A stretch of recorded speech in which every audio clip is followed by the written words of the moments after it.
Welcome everybody, anyone who is new. My name is Bridget Legault. I'm the community manager with Rainforest in Calgary. We have Amber Rowden here, community storyteller, and our friends from the Edmonton Rainforest Steering Committee, of which James will be doing our introduction to the rainforest this afternoon. Amber's going to share the slides, I believe.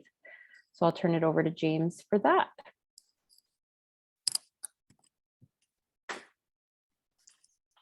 Amber, do you want me to do the first, butcher the names, or are you going to do that? No, I can do that.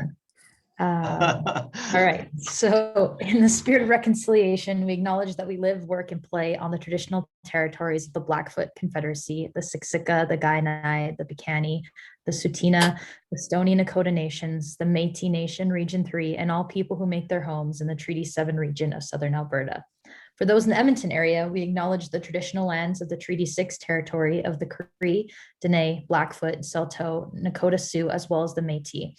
These sacred gathering places provide us with an opportunity to engage in and demonstrate leadership on reconciliation. So we thank you for your enthusiasm and commitment to joining Rainforest Alberta in doing so. And if you are from somewhere else, please share your land acknowledgement in the chat with us.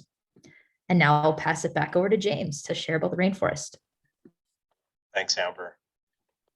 Welcome, everyone. My name is James Kiersed. I am an entrepreneur just like the rest of us here, or many of us here. I own a company in Edmonton called LWOL Electronics. We're in the business of making homes more affordable to build, purchase, and operate with smart controls. So the rainforest is an analogy, basically, where if we have this diversity, where we bring together everybody in an environment of trust, we can accelerate innovation in our ecosystem. I think we, next slide, have a nice little video on that to share. What does it take to realize an idea or for a seed to sprout? At Rainforest Alberta, we know the answer is rooted in trust. Traditionally, Albertans have cultivated their ideas in established systems. Inputs that don't fit these systems are weeded out. Opportunities for growth are missed. But now, Albertans want a dynamic landscape that can evolve organically, like a rainforest. At Rainforest Alberta, we believe a culture of trust is the fertile soil where ideas grow. Our budding innovation ecosystem is a network of relationships pulling each other up as they push forward in their own field. Trust breaks down barriers. An open, inclusive network increases collaborative innovation. Successful breakthroughs inspire new ideas. A cycle begins. Rainforest Alberta is a movement to amplify trust by cultivating honesty, inclusion, and accountability. How? Our social contract holds us accountable to demonstrate trust across the province.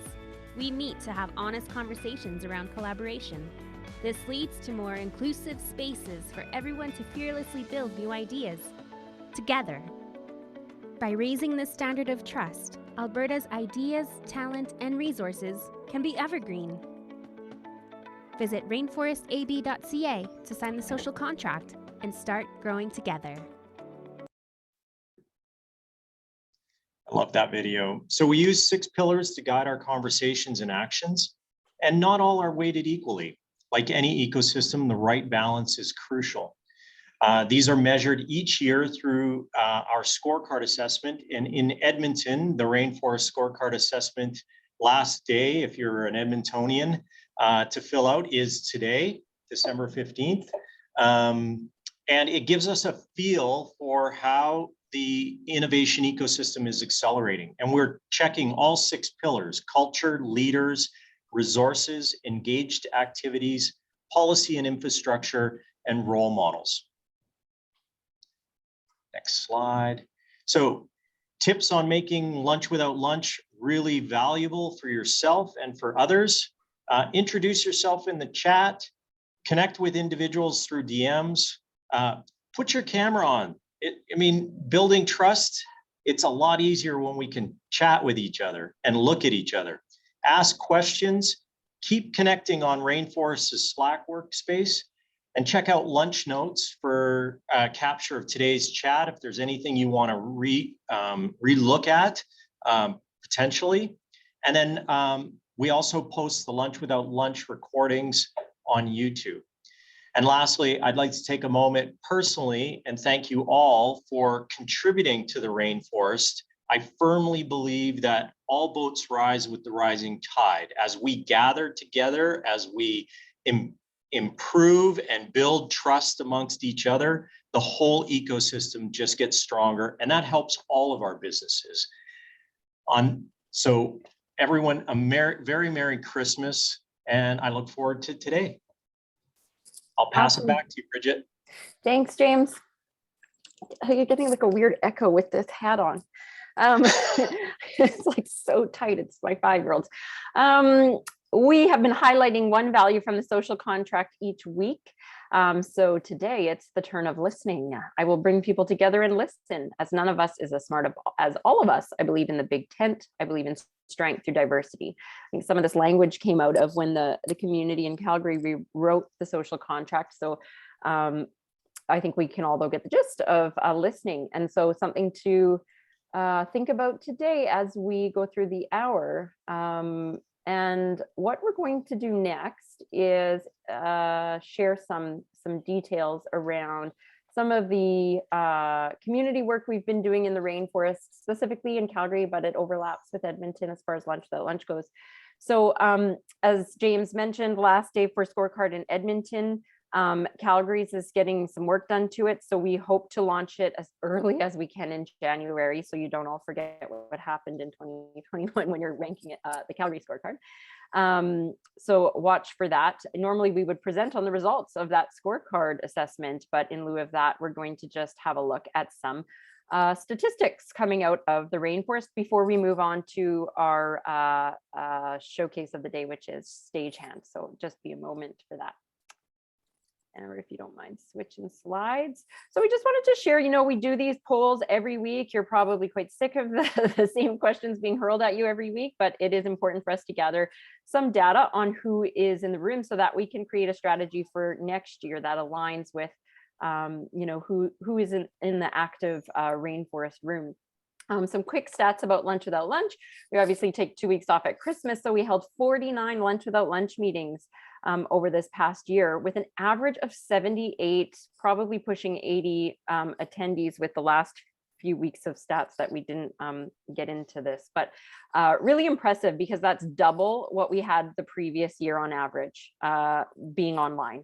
So different scenario being online versus 2 years ago when things were all in person, but really impressive. Like we kicked off last year with 165 at the first Lunch Without Lunch of January, and the momentum really did keep up. So let's keep that going on into the new year as we continue to showcase founder stories here every Wednesday and connect with each other.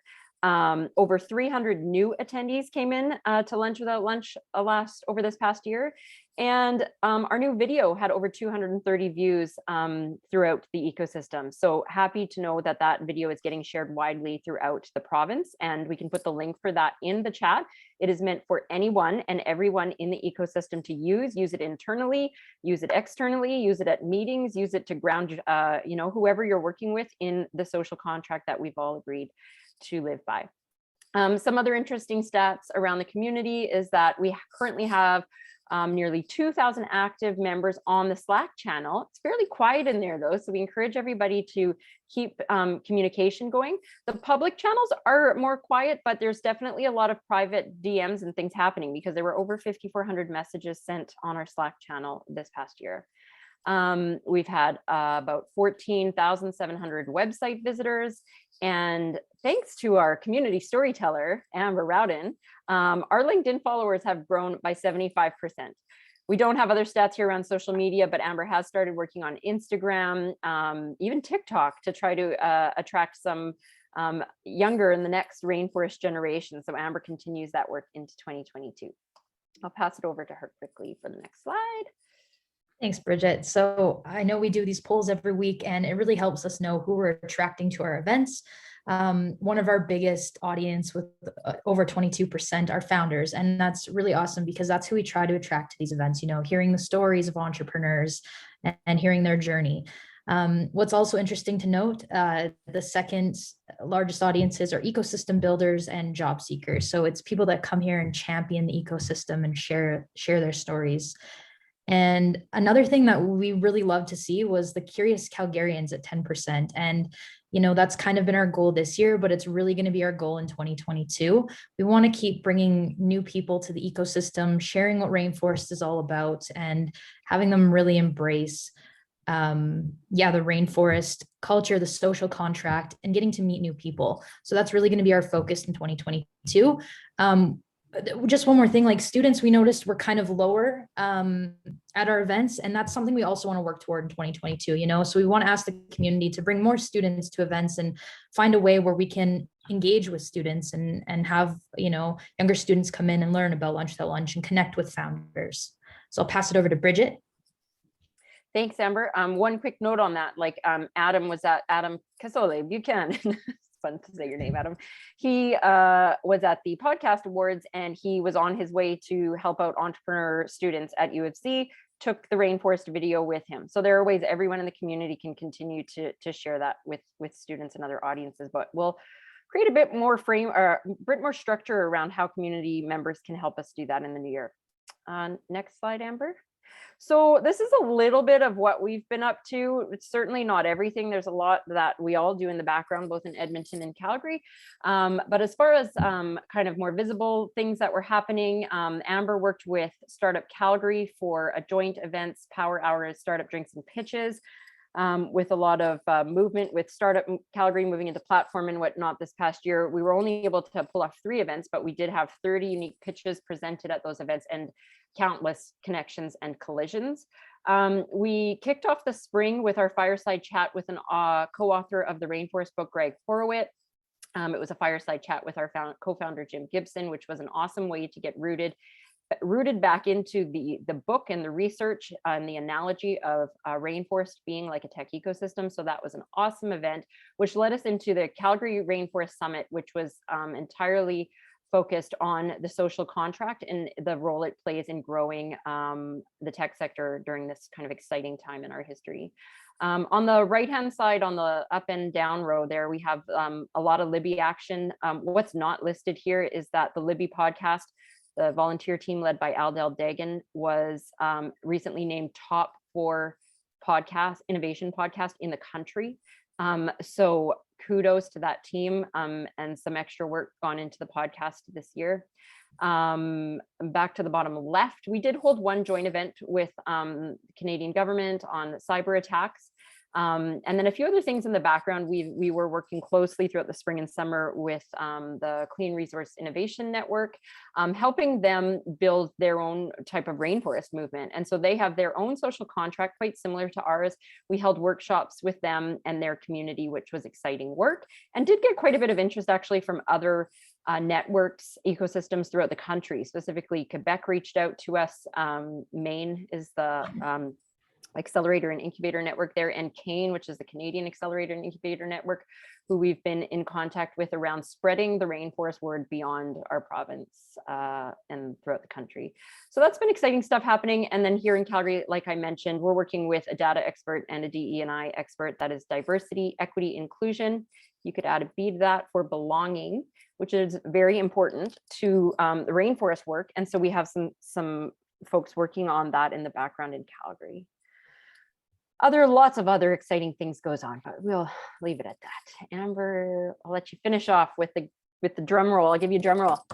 Yay. So we have the total number of social contract signatures throughout Edmonton, Calgary, all of Alberta, and that number is 2,794 people have signed our social contract. Woo-hoo! Yay. And we hope to have more people sign the social contract. All right, I will stop my sharing. And now it's the moment we've all been waiting for. Hi, Derek. It's great to see you. I'm going to introduce Derek. It was really cool. I found him on LinkedIn, sent him a message. I was like, I really like your story. I think you should come on lunch without lunch. And he's here, and I'm very excited. So Derek is one of the founders of Stagehand, a company that builds technology that makes it easy for anyone, especially businesses, to be talent bookers. Derek spent most of his career in corporate information technology, working for large and small companies in technical, sales, and leadership roles. Derek and his wife are both engineers, but ironically, they have 3 daughters who are all talented performing artists. And that is where the idea for Stagehand came from. In 2021, Derek was honored to be recognized by the YYC Music Awards at the Industry Person of the Year. Congratulations, Derek. And I will pass it on to you. Thank you. Thank you. And thanks for having me. I have been to these events before, but I have to confess, it's been a while. We also did a podcast. So Michael, who's on the call here, did a podcast with me because some of what I'll share with you today, there's a use case that we did at the Calgary airport, and Michael was a VP at the airport at the time. And I think it was interesting.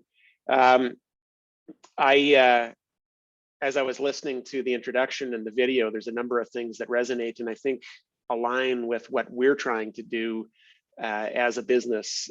Things like diversity and inclusion. We are, as I said, or as Amber said, we're a platform that makes it easy for anybody to be a talent booker. But one of the things that we've just recently added is the ability for people to add information about their diversity as an artist, because what we were finding is as we were curating these events, or as others were using our platform to curate events, that information often was sometimes assumed, but really not very well understood. So we've provided that as optional, of course, but also things like inclusive spaces. We're really about innovating on the types of spaces that can be thought of as a host for some sort of a performance. And so we're really trying to grow the pie, if you like, in terms of that. So I've got some charts that I'll maybe just share, get into a bit of a discussion, and then I've got a bit of a question for you folks at the end of it as well, because yeah, let me just go here.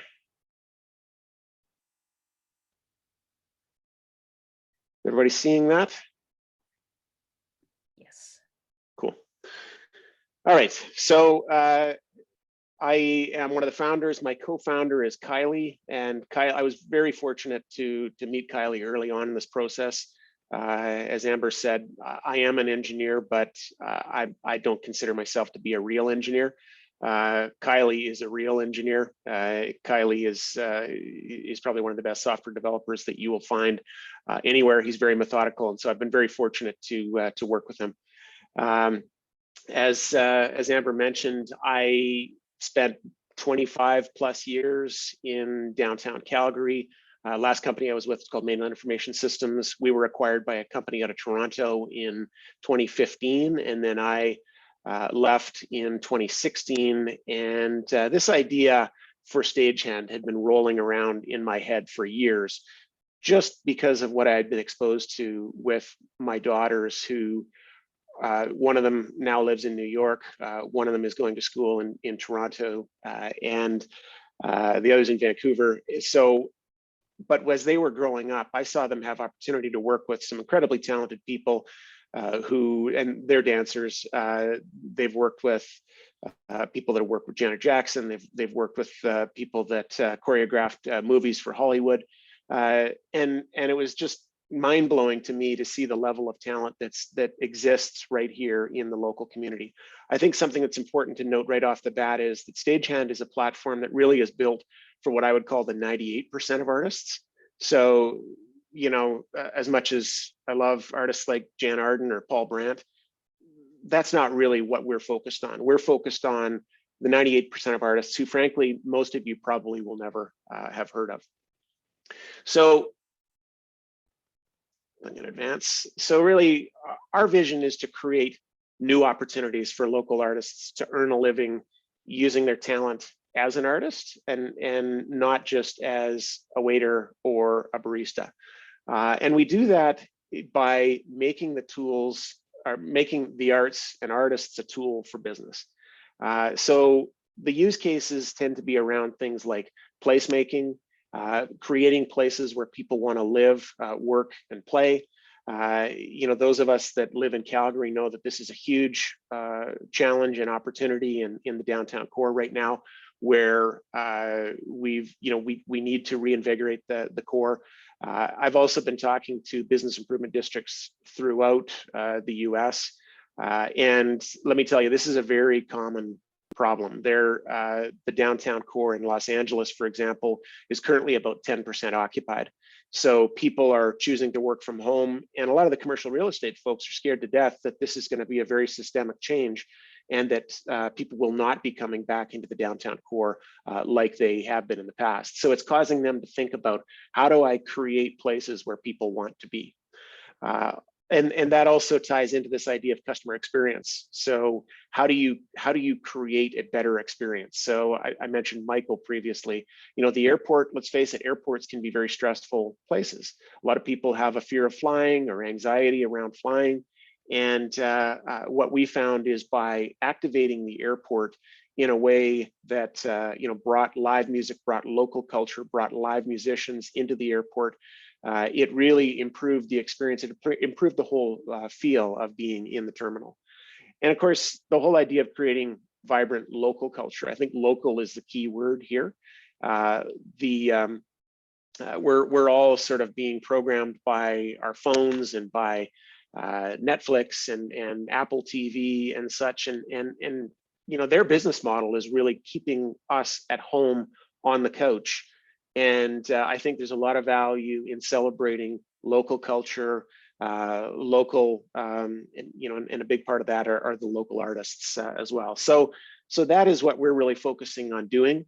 When I look at the problem that we're trying to solve, it's kind of a multifaceted problem, because that really what we're trying to do is make the arts accessible to business and government. And as we talked about, they're trying to attract citizens with engaging cultural experiences. Artists are always struggling to making a living at their art. I talked about the fact that there's an abundance of talented artists in every single community. The problem is that it's really not easy for these folks to work together. You know, business tends to be very structured. They tend to be conservative, whereas the arts tends to be very, there is no common infrastructure, and as a result, it can feel very proprietary. It can be very intimidating for somebody who's not from that community to access the resources in it. So that is what we've done. Is we've built a platform. We built an ecosystem, to use another word that I've heard here today, that makes it easy for business and artists to work together. And I think lots of times people talk about infrastructure, or they talk about ecosystems, but I think it's important to really define, what do we mean by infrastructure. And so in our mind, it's three things. And the first is an industry network. So the industry right now, if you go onto Stagehand, you'd find almost 2,000 artists that have signed up to be part of the platform. And that makes it very easy to access the skills that you're looking for. If you're looking for a blues musician, if you're looking for a photographer, all of those resources are available on the platform. And then what we've done is we've automated a number of key processes. So processes like doing artist intake. If we're doing a program right now in the East Village where they're activating one of the public squares, and we put out a call for artists, and all of that is automated through the platform, where artists would first need to set up a profile that makes it easy to discover who is this artist and what are they all about. And then we automate things like scheduling. We automate things like contracts and payments. Even things like tipping, and that is all automated through the platform. So basically what that means is anybody can be an expert in this, and they can be extremely efficient at doing it as well. And lastly, we integrate a marketplace. So the marketplace makes it easy for the venues to do business directly with the artists, effectively removing the middleman, so that the money flows more directly and puts more money directly in the pockets of artists.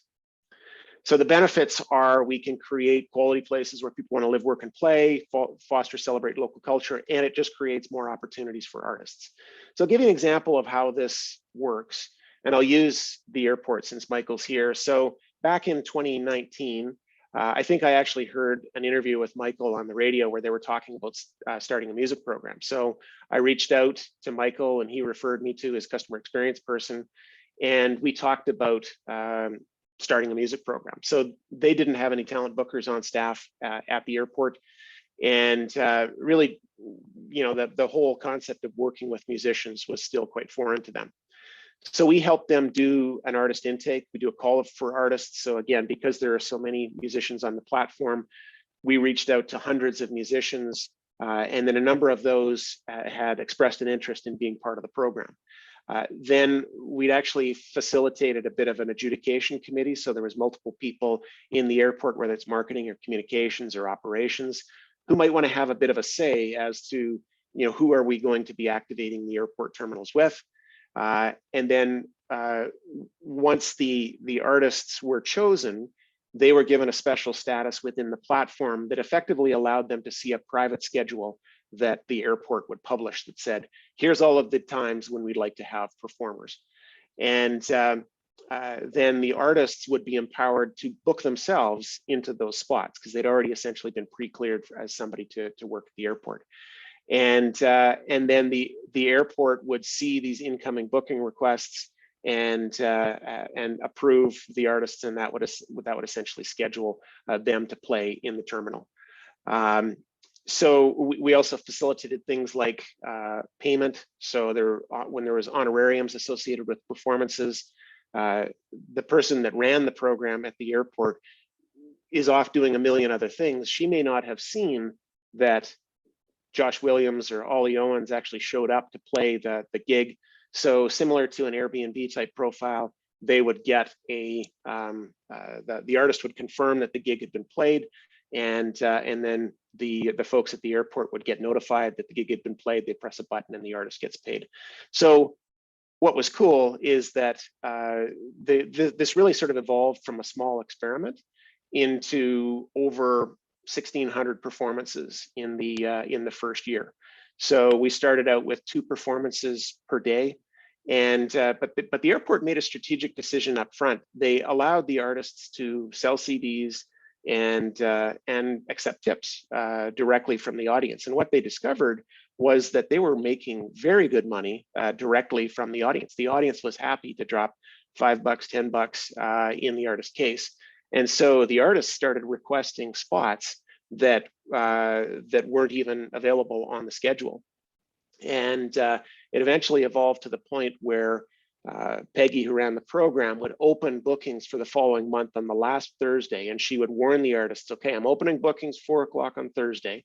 And the artists it was like booking camp spots. The artists would literally be there on their computer and they would book up over 100 performances in the first 5 minutes of releasing the schedule. So there was no additional staff required to do this.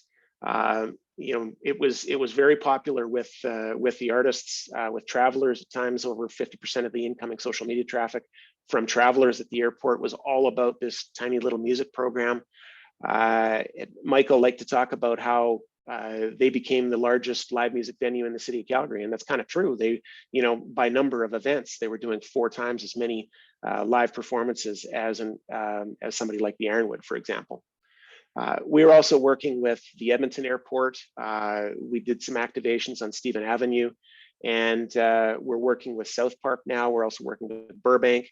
I was actually down in New Orleans at the New Orleans Airport launching their music program in March of 2020 when COVID basically shut everything down and we had to put that on pause. So they're now in the process of trying to get that moving again. So that's essentially that's what we do. Like I say, we're looking to build that ecosystem. We're looking to really make it less proprietary so that you don't need to be the owner of the Ironwood to be able to reach into this ecosystem of talented artists and book them. You could be a community organization, a community hall. You could be, we've talked about activating the +15s as part of the downtown activation strategy. It could be business improvement districts that are looking to revitalize specific areas. It could be commercial real estate. So our focus is really on the non-traditional venues and creating new opportunities. And so far we've booked, we're over 9,000 events. Like I say, there's no question that COVID had a significant impact on our business. So we've iterated through that, and it's great that we're now starting to emerge from that. As I said, we're talking to business improvement districts throughout Los Angeles and California. I talked to Venice Beach the other day. They've got a huge challenge with homelessness and are looking for positive ways to activate the boardwalk. So it's really fascinating, the use cases that you start to engage in when what used to be difficult to access now starts to become easy to access. Stop there. Any questions before I get into my last slide?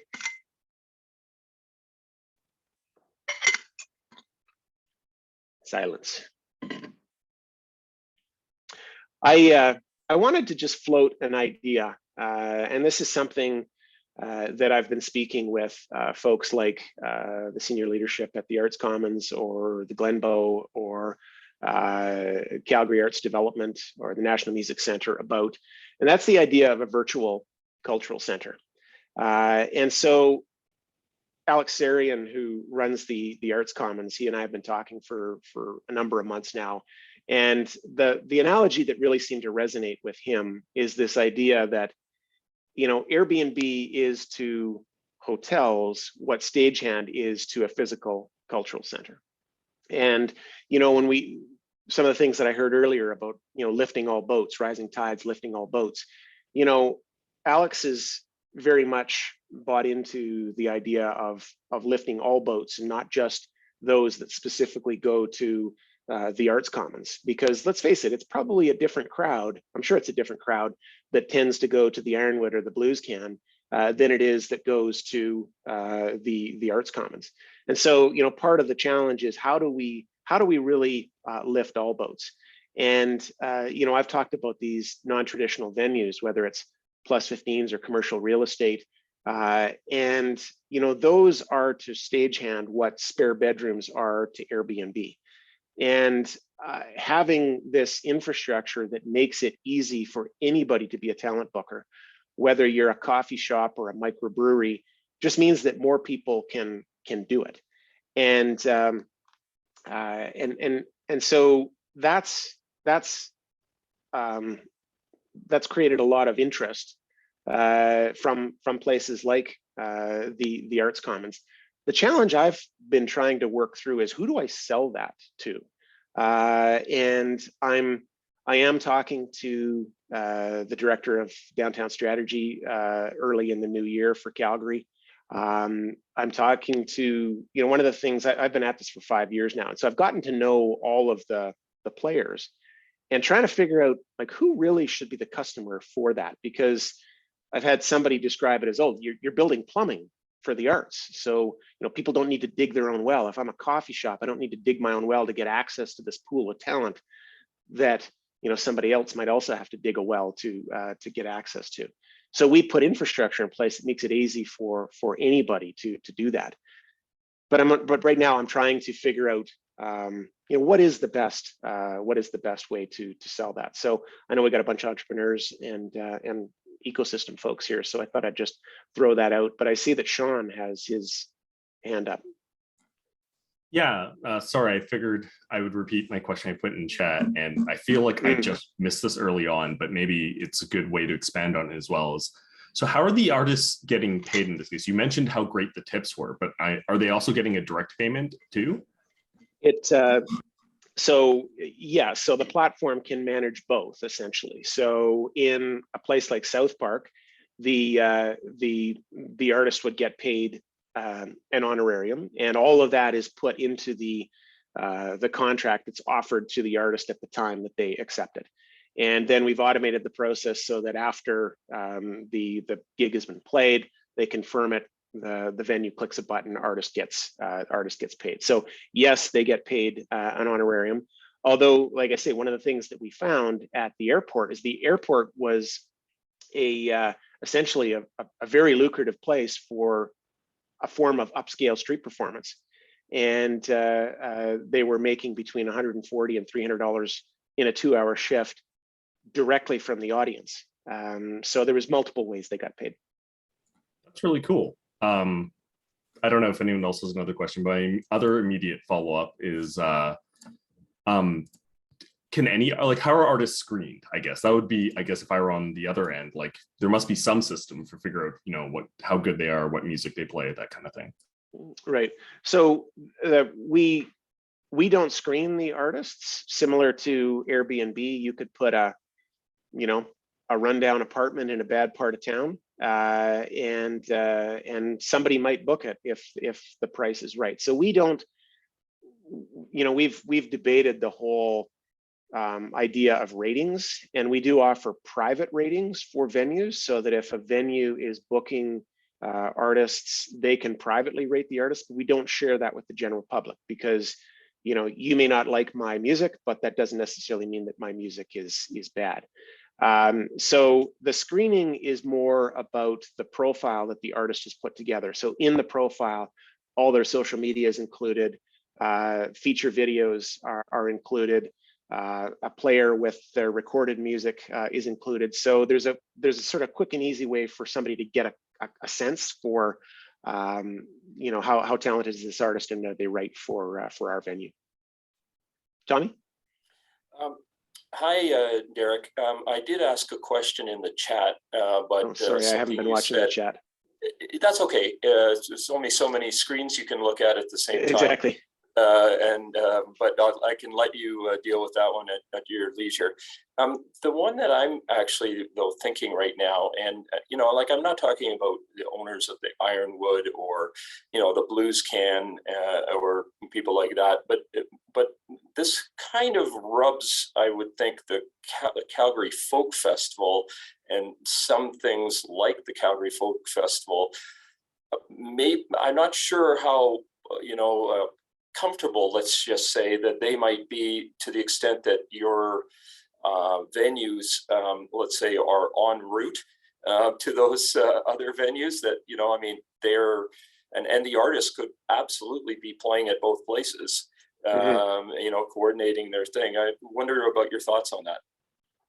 I've had that conversation with, so Pat McIntyre owns the Ironwood. So, one of the more prestigious clubs in town for sure.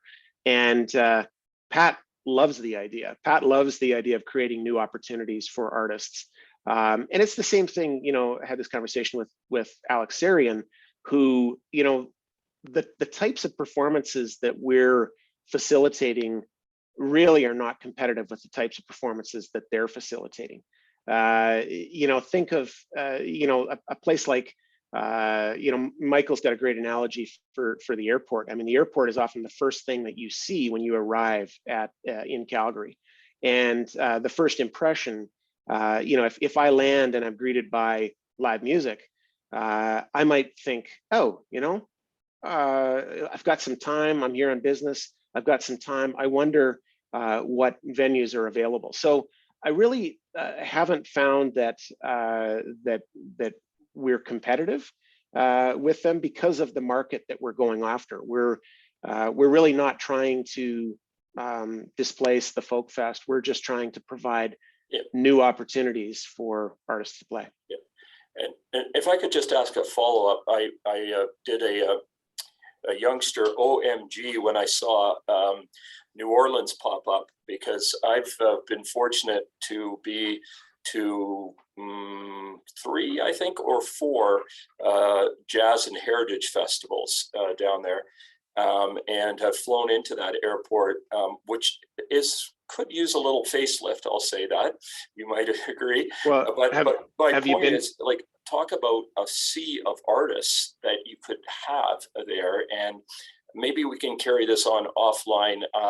A dear friend of mine was on the board of trustees of a bar, which is kind of weird in itself.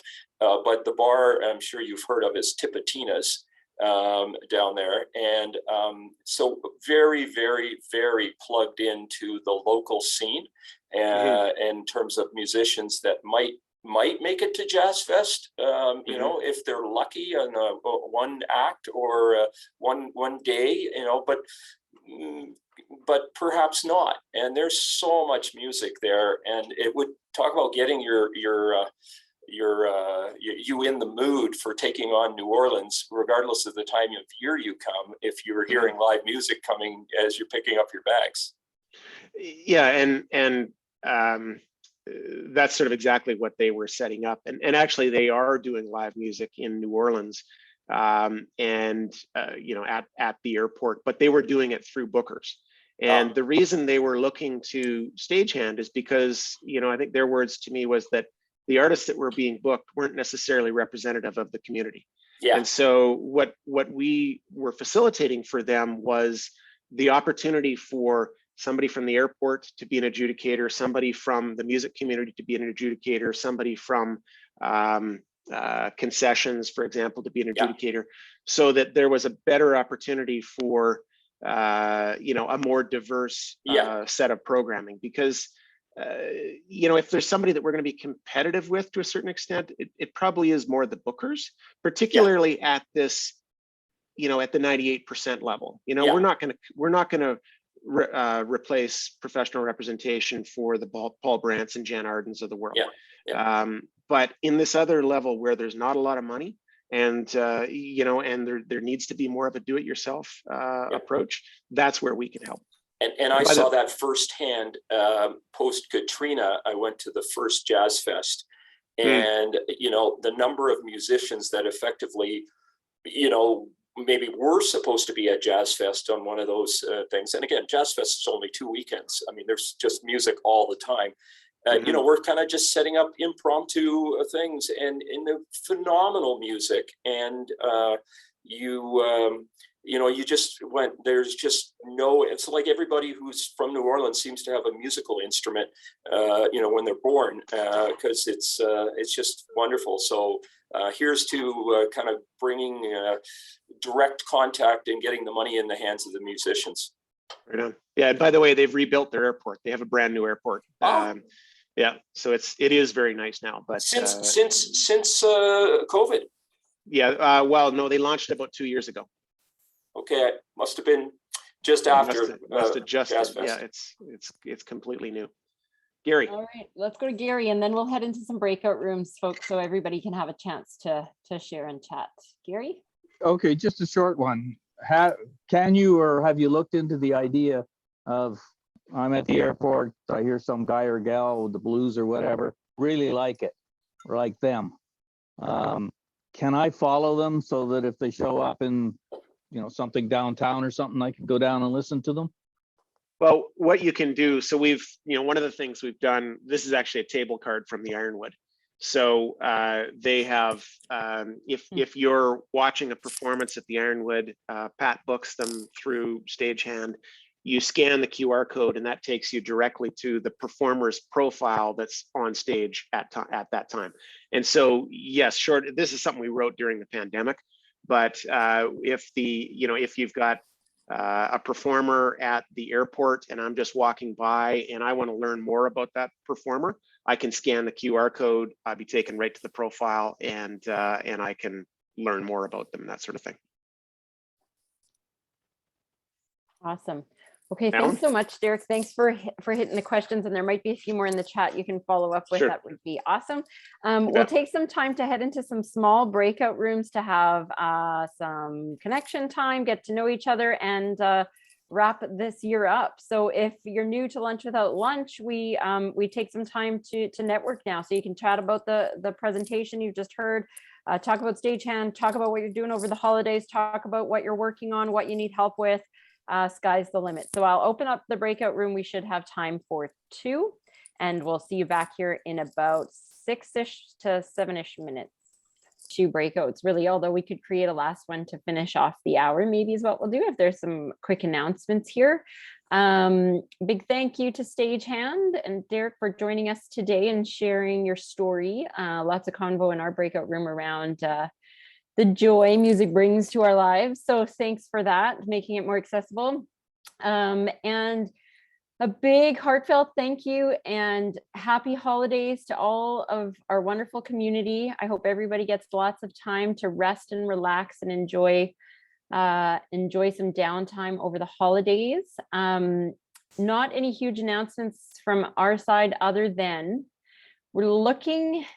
I'm a little bit obsessed in learning about Web3 these days and all things, not really NFT so much, but learning about what I've just started learning about this 2 weeks. So I don't even really know the lingo, but DAOs, which are decentralized, whoa, lost my train of thought. Decentralized, I've lost the acronym, you guys, jump in. Authority organization, a decentralized community is what I want to start with. Social Autonomous organization. Autonomous, thank you. I just said in my breakout room, I'm extremely delirious and tired today, hence the elf look. I'm looking to like maybe add a layer of Web3 to the rainforest, and I need help on the tech side in exploring this further. I've already had some conversations around the community, but mostly with people who aren't as tech savvy as we might need to pull something like this off, and it will take a community and community strategy behind it too, and it could just be a pipe dream, but that's what the rainforest is all about. So if anyone wants to connect and chat about such a thing, maybe form a little group. Adrian's nodding, yeah. Anyone else, ping me on Slack, and we'll maybe get a group together in the new year to talk about what this could possibly look like, and that would be fun. So anyone else with community announcements? Can we sell an NFT for every like rainforest so that someone can own the meeting? That'd be awesome. That would be neat. I was thinking about like social tokens, and when you gave back or when you paid forward, yeah, you get a social token, and then the funds could be used for something like we could invest in startups, or we could do whatever, all sorts of crazy things. There's a relatively cheap one called poap.xyz. I think POAP is proof of attendance. Yes, I've heard of this. They're very, very, very affordable, very cheap, and you can issue one for every rainforest meeting pretty easily, and it's on the Polygon network, I'm pretty sure. It's very cheap. Man, Gary would be rich. We got to do this, you guys. We got to talk about this. Let's take this to the next level. Okay, any other community announcements? I've got a quick one. Tomorrow we're doing the last Hubble Incubator event for the season. So Colin Christensen is going to be talking about how to infuse your vision, mission, goals, and values into your hiring process. And so you can really start your culturing that business culture even before you've hired somebody. So it's for free. And it's online tomorrow from 11:30 until 1 o'clock. So I've put it in the chat. I can drop the link again just so it's at the bottom, and hope to see people there. Awesome. Thanks, Cameron. And Bridget, I just got a quick one that I've dropped in the chat that I tried to put in the Rainforest Slack, and it's my little 12 days of Christmas offer, shortened version, no ladies dancing or drummers drumming, but basically a draft that you can be proud of a unanimous shareholders agreement for $2,500 plus GST. So I'm pretty comfortable in saying you're not going to find a better rate, but it's only limited till December 23rd at 5 p.m. So hit me up if you're interested. Thanks, Tommy. Anybody else? Just a quick reminder for those of you in Edmonton, Rainforest Scorecard, I dropped a link in the chat. Fill it out, share your opinion. Let's see how we're doing. Awesome. We hope to catch up to you guys here. Great. Well, on that note, we will leave the room open for a little while longer. A happy holidays to everyone. Enjoy our break. We'll see you back the week of whatever the week of January 3rd is, 3rd, 4th, 5th, the Wednesday. You know where we'll be. Wednesdays in 2022. That's hard to say. It doesn't come out naturally. Have a great rest of the week, everybody. Happy holidays, everyone. Happy You too. holidays. Thank Happy you. holidays. Thank you very much. Happy holidays, everyone. Holidays. Hey, Bridget, have you left already? No, I'm here. Okay, is there talk about for Calgary folks, the in-person thing next week? I should have, sorry, Tommy, geez, I'm losing my marbles. We decided to just not go ahead because very little interest, and for the effort, we'll just wait until the new year, see what the new year brings, hopefully. Yeah. Actually, I always find January or later in January is always a great time to get people together because they get a little bit tired through December trying to keep up with everybody, and January is a great time to chill, hang out, and have a beer. So. Yeah. Yeah, my New Year's resolution one year was to drink more. Everyone else around me was like, I'm gonna quit drinking, and I was like, I'm gonna take this opportunity to drink a little more in January. Look. Just had a blast.